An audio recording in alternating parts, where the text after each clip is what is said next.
എല്ലാവർക്കും ഫോങ്ക്ടൻ എന്ന ഈ ചാനലിലേക്ക് സ്വാഗതം.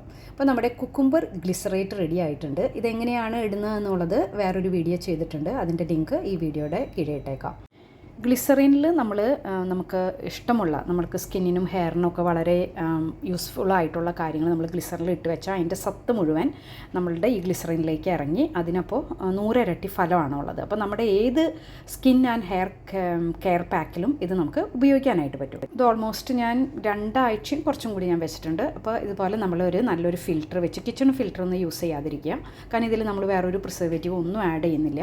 നല്ലൊരു ഫിൽറ്റർ വെച്ചിട്ട് നമ്മളിത് അരിച്ചെടുക്കുക, ഫിൽറ്റർ ചെയ്തെടുക്കുക. അത് കഴിഞ്ഞതിന് ശേഷം ആ കുപ്പിയിൽ തന്നെ നമുക്ക് ഇട്ട് വെക്കാം. പക്ഷേ അതിൽ വേറെ ഇതിൻ്റെ പാർട്ടിക്കിൾസ് ഒന്നും ഇല്ല എന്ന് നമ്മൾ ഉറപ്പ് വരുത്തണം. നല്ല ക്ലീൻ ചെയ്തിട്ട് ഇതിലേക്ക് തന്നെ നമ്മൾ അടച്ച് നല്ല ടൈറ്റായിട്ട് നമ്മൾ വെക്കുക. ഇത് ഓൾമോസ്റ്റ് 1.5 ഇയർ നമുക്ക് വെക്കാനായിട്ട് പറ്റും. ഏകദേശം നമുക്ക് സ്കിൻ ആൻഡ് ഹെയർ കെയർ ഏത് പാക്കിൽ നമ്മൾ ഇടുവാണെങ്കിൽ 2 to 8% വരെ നമുക്കിത് ആഡ് ചെയ്ത് കൊടുക്കാം.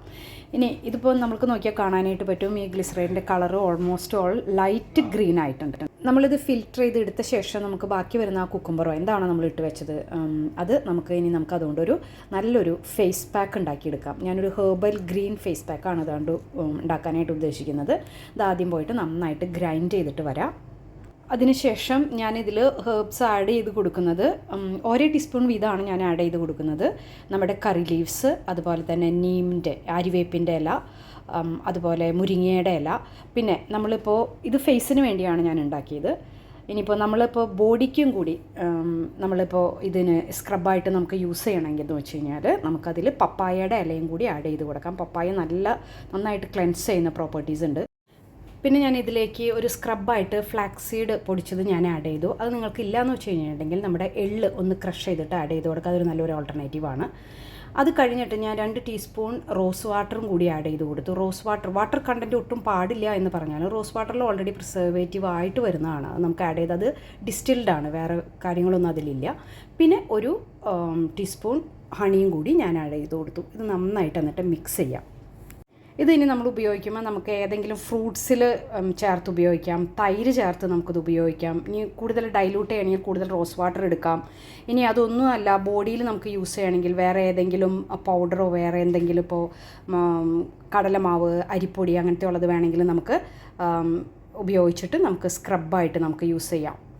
ഇത് 2-3 മാസം വരെയൊക്കെ ഇത് ഇരിക്കും. നമുക്കെപ്പോഴും ഇതുപോലെയുള്ള പാക്കുകൾ ഉപയോഗിക്കണമെന്ന് ആഗ്രഹം ഉണ്ടാവും. പക്ഷേ നമുക്ക് എപ്പോഴും ഉണ്ടാക്കാനായിട്ട് നടക്കില്ലല്ലോ. അപ്പോൾ ഇതുപോലെ ഉണ്ടാക്കി നമ്മൾ വെച്ച് കഴിഞ്ഞിട്ടുണ്ടെങ്കിൽ എടുത്ത് ഉപയോഗിക്കേണ്ട കാര്യമുള്ളൂ. ഈ മെഷർമെൻറ്റ് ഞാൻ പറഞ്ഞത് നല്ല ഡ്രൈ സ്കിന്നായിട്ടുള്ളവർക്കാണ്.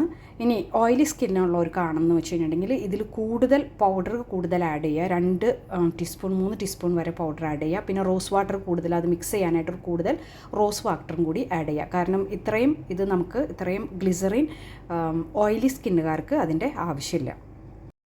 ഗ്ലിസറേറ്റ് നമുക്ക് പപ്പായ കൊണ്ട് ഉണ്ടാക്കാം, മാംഗോ കൊണ്ട് ഉണ്ടാക്കാം, അതുപോലെ നമ്മുടെ പനിനീർ കൂർക്ക, മിൻറ്റ് ലീവ്സ്, ഇതൊക്കെ നമുക്ക് വെച്ചുണ്ടാക്കാം. അപ്പോൾ ഇതെല്ലാം നമുക്ക് എല്ലാത്തിനും അതിൻ്റേതായ ഗുണങ്ങളുണ്ട്. നമ്മളിപ്പോൾ ഏതെങ്കിലും ഒരു പാക്ക് ഉണ്ടാക്കുകയാണെങ്കിൽ എല്ലാം ചെറുതായിട്ട് 1%, 0.50%, 2% പല ടൈപ്പ് ഗ്ലിസറേറ്റുകൾ നിങ്ങളും ഉണ്ടാക്കി മാക്സിമം വീണ്ടും കാണാം. ബൈ.